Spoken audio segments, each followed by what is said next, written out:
On Tuesday, the 3rd of November, the RBA took three actions.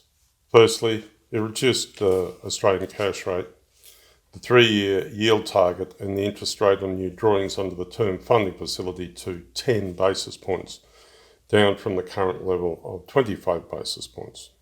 Second, a reduction in the interest rate on the exchange settlement balances to zero from the current level of 10 basis points. This is sets the level of rates in the interbank market.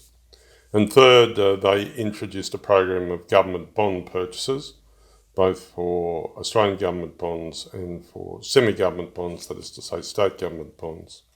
And they say they're intending to buy $100 billion of government and 70 government bonds over the next 6 months, purchasing bonds issued by the Australian government as well as by the states and territories. We think that'll be followed by a further $100 billion of purchases over the following 6 months, which means that every year, over this year and probably for the next few years, the RBA will be buying Australian and semi-government bonds equal to around about 10% of Australian GDP. Together, they anticipate that these three elements will help people get jobs and support the recovery of the Australian economy.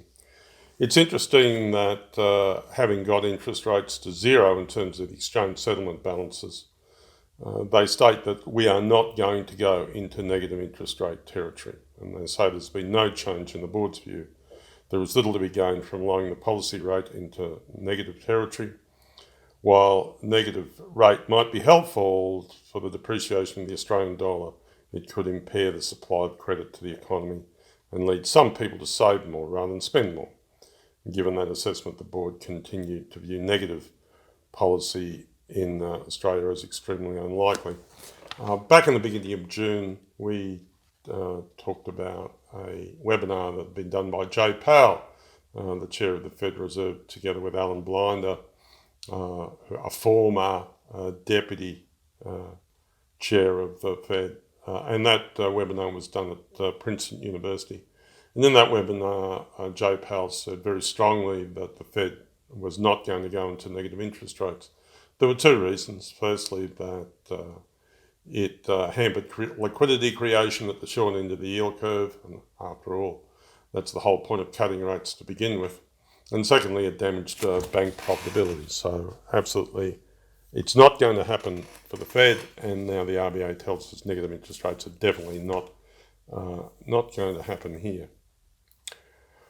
Why is the RBA now going into the bond market, and why is it entering the bond market in a completely different way in terms of 5-year bonds and 10-year bonds, in government bonds and semi-government bonds? Why is it operating in a completely different way than it is in securities between zero or overnight and 3 years? In the short end, the RBA can control the rate, and as we've been told, they'll control that rate at 10 basis points for the foreseeable future. It's interesting that the way the market responded to that, the way the banking market responded to that, was overnight rates, the cash rate, had no effect. There was no change in the level of mortgage interest rates by the major banks. But the 3-year rate did have an effect, and there was a reduction in the cost of 3-year money, 3-year mortgage rates provided by the banks. But in that level, what they do for those rates up to 3 years, what they do is they target the rate and just buy the amount of bonds that it's necessary to keep it to that rate.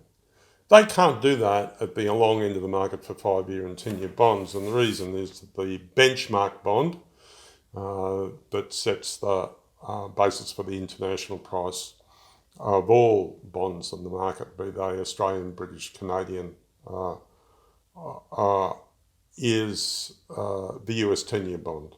So what actually happens in the market is the US 10-year bond trades at a yield for its 5-year bonds and 10-year bonds, and then our bond trades at a risk differential, or higher level or lower level relative to those bond yields. And the RBA believes that this difference in yield, as it as research shows it does, has a major effect upon the Aussie dollar, but by buying into Australian 5-year bonds and 10-year bonds, they can reduce the yield on Australian long-term securities relative to US securities, and therefore we can keep the Aussie dollar lower against the Australian dollar. At least that's their theory. In practice, it might be a bit different, because since they announced this new program on Tuesday, the Aussie dollar's gone up 1.5%. And the reason seems to be that by announcing this program of bond buying, they're encouraging foreigners to come in and buy the bonds as well, foreign institutions. And as foreign institutions buy into Australian bonds, they're bidding up the Australian dollar. So this may be a very good program in theory, but in practice, the RBA might find it works less efficiently, and indeed they may be getting into their own way. Where are interest rates going in future? The RBA tells us in their forecast that they don't think that unemployment is going to get below 6% by the end of 2022. The reason that's important is within the RBA's own model of inflation. We know that 2 years ago they said that they couldn't get inflation up to the target level of between 2 and 3% unless unemployment was 5%. Last year they said it was 4.5%. If unemployment in Australia is still going to be 6% at the end of 2022, then it's impossible for the RBA to hike rates any time over the period to the end of 22. And in fact, they tell us, the governor tells us that he doesn't believe there'll be any increase in rates in the next 3 years. So the RBA has now entered the market to keep the cash rate low. It can't go any lower than that because the RBA is against negative interest rates. They've intervened in the market to keep the 3-year bond low. And again, it won't go any lower than that. But it will stay at that for an extended period of 3 years or so. And they've intervened in the market to keep our interest rates, our 5-year interest rates and 10-year interest rates low relative to US interest rates, in a hope to keep the Australian dollar low against the US dollar. We think they may be successful in keeping interest rates low enough to generate more investment and jobs growth in the Australian economy. Whether they actually keep the Aussie dollar low through their intervention is something that might be beyond even the Reserve Bank of Australia.